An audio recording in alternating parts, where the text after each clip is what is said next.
Bom dia, meu amigo, eu sou Marcelo Queiroz Amorim e hoje eu vou apresentar para vocês as top 3 plantas que todo proprietário rural deveria ter dentro da sua propriedade.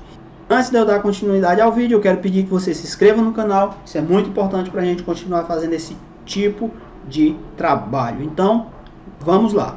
A primeira planta que todo proprietário rural deveria ter dentro da sua propriedade é o bambu gigante. E por que eu acho isso? Gente, o bambu é uma planta muito versátil mesmo. E dentro de uma propriedade rural, a demanda por estacas, seja para produzir hortaliças, seja para fazer cerca ou alguma estrutura, é muito grande. E o bambu, ele pode ser utilizado desde a fabricação de utensílios domésticos, construções rurais, seja para criar gado, criar caprino, ovino, galinhas, não importa. O bambu ele é muito versátil e ele pode ser utilizado para fazer essas estruturas.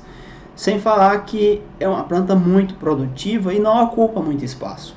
Para atender só a demanda de sua propriedade, no caso do bambu, umas 10 torceiras talvez seria o suficiente se for uma propriedade pequena. Mas se for uma propriedade grande, 1 hectare de bambu também é o suficiente, já dá para fazer muita coisa. Então essa é a primeira planta que, se você tem uma propriedade rural, você deveria cultivar ela dentro da sua propriedade. A segunda planta que todo proprietário rural deveria ter dentro da sua propriedade, uma área de cultivo, pelo menos 1 hectare, é o sabiá ou sanção do campo.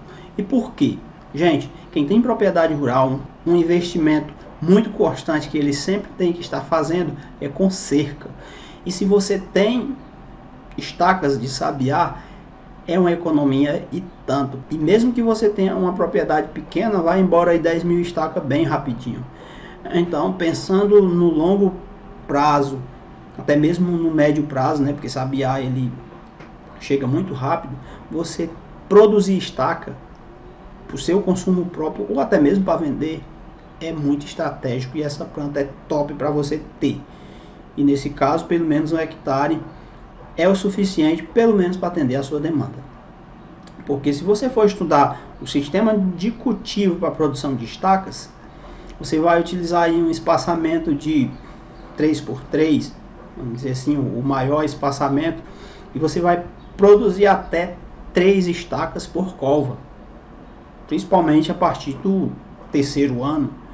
E no hectare dá muita estaca, pelo menos a cada 3 anos, que é o período mais ou menos, né, de 10, 5 anos, aonde você vai ter que fazer a reforma das suas cercas.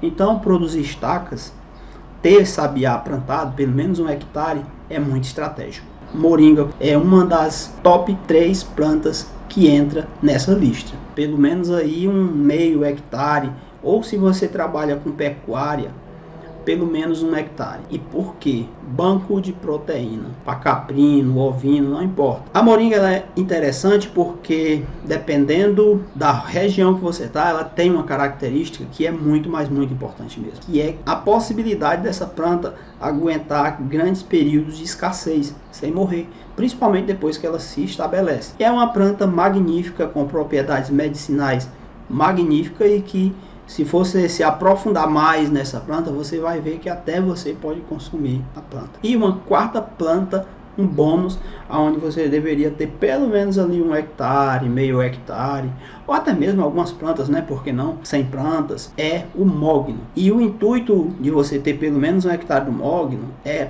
aumentar o valor da sua terra, é você ter futuramente um recurso florestal, um ativo florestal muito forte e muito valorizado, não só para você fazer as suas próprias instalações dentro da propriedade, mas também, quem sabe, para você vender ou usar como um fator agregante de valor na hora de você vender a sua propriedade. Então essas são as 4 top plantas que você deveria ter dentro da sua propriedade rural: o bambu, o sabiá, a moringa e o mogno. Então, gente, se de alguma forma eu te ajudei com esse conteúdo, inscreve no canal, curte o vídeo, isso é muito importante para mim, e até a próxima.